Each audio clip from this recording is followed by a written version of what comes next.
7. E entrando ele no barco, seus discípulos seguiam.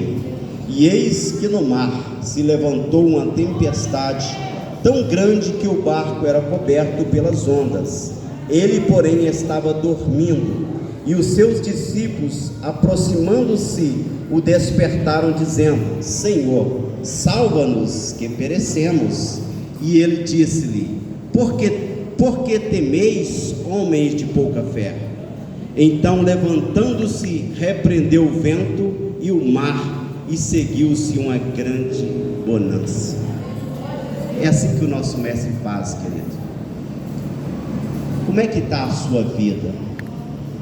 Como é que está as tempestades na sua embarcação? As ondas estão tentando submergir?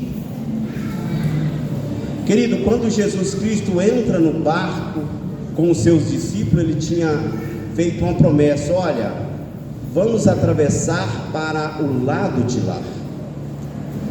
Só que Jesus Cristo agora estava dormindo na polpa do barco. E os seus discípulos preocupados, porque veio uma tempestade quando eles estavam em alto mar.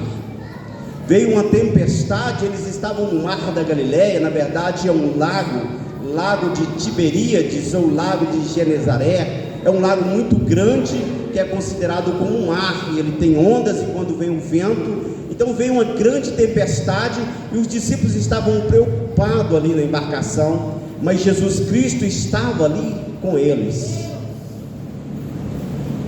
Eu quero dizer com isso, queridos, que na nossa vida aqui nós temos dificuldade, problemas. Às vezes nós achamos que vamos perecer, como o hino foi cantado. O mar se revolta. Mas eu quero dizer para você que passar com Jesus é diferente do que passar sem Jesus. Passar na adversidade da vida com Cristo é diferente. É só você chamar por Ele. A salvação dos discípulos foi porque Jesus Cristo estava na embarcação deles. Eu quero dizer para você: convida Cristo para fazer parte da trajetória da sua vida. Convida Cristo para fazer parte da sua embarcação. Convida Cristo para estar no centro da sua vida, porque problemas vêm, problemas passam, problemas vêm, enfermidade vem, mas quando nós estamos com Cristo, nós temos a segurança de estar ao lado dele. Aqueles discípulos então acordaram o mestre. A natureza humana estava ali em Cristo, porque quando Cristo esteve aqui, ele tinha duas naturezas, a natureza humana e a natureza divina. Quando ele dorme ali na polpa daquele barco, estava manifestando a natureza humana de Cristo. Ele estava cansado, isso é peculiar da natureza humana, cansaço, e ele estava descansando. Mas quando os discípulos então acordam o mestre, aí a natureza divina entra em ação. E ele fala: mar, aquieta, tempestade, acalma mar. E a Bíblia fala que houve uma grande bonança. Queridos, Jesus Cristo quer acalmar a tempestade da sua vida e transformar em abundância. Você vai atravessar os problemas da vida de uma maneira mais suave, mais leve, porque Jesus Cristo está na sua vida, na sua embarcação. Amém? Louvado seja Deus. Que as tempestades da vida possam ser acalmadas pelo nosso mestre. Aquela jovem então, ela foi inspirada a compor esse hino em momentos de tanta dor, de tanta tristeza, mas ela não desistiu da sua jornada e continuou servindo a Cristo, porque a nossa coroa, querido, não vamos ser coroados aqui, nós vamos ser coroados lá na glória. O apóstolo Paulo, ele disse: olha, o que eu tenho preparado, ele falou assim: olha, eu conheci um homem que subiu até o terceiro céu, não sei se na carne ou se fora da carne, que subiu até o terceiro céu, e ele viu coisas lá, o próprio apóstolo Paulo, ele estava falando dele mesmo, ele não quis falar que eu vi para não se vangloriar, e viu lá coisas inefáveis, coisas inexprimíveis, que ao homem não é lícito falar. São coisas grandes que Deus tem preparado para mim e para você. O apóstolo Paulo também diz que aquilo que o olho não viu e aquilo que não subiu ao coração são essas coisas que Deus tem preparado para aqueles que creem nele, para aqueles que o amam. Então, querido, vamos continuar acreditando nas promessas do nosso Senhor e Salvador Jesus Cristo.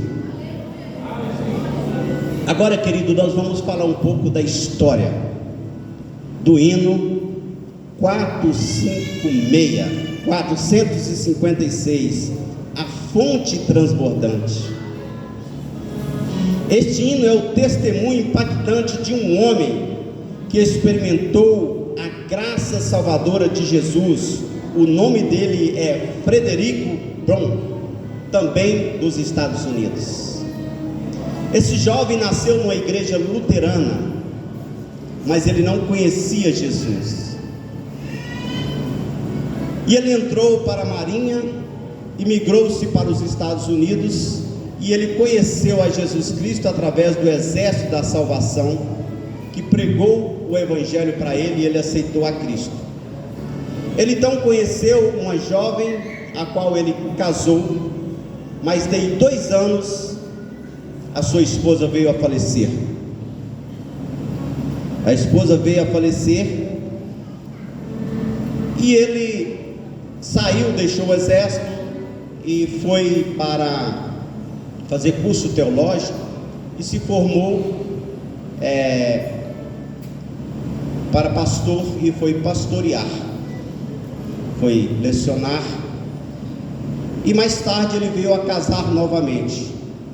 E ele casou e teve 2 filhas com a sua esposa agora. Só que as coisas iam tudo bem, mas de repente ele começou a esfriar na fé. Ele começou a desanimar, como muitos hoje também desanimam. E ele foi desanimando na sua trajetória e foi se afastando, foi entrando para o mundo do vício, do álcool. Começou a se envolver com o Partido Comunista ali dos Estados Unidos, e agora já não era uma pessoa mais bem vista ali na sociedade, e foi tendo problemas no seu casamento, problema com sua esposa, e a sua esposa então acabou se separando, dissolvendo o casamento através da justiça ali dos Estados Unidos. E ela conseguiu também a guarda das suas 2 filhas ainda bem pequenas. E ele começou a entrar para o mundo do crime, o mundo do vício, das drogas.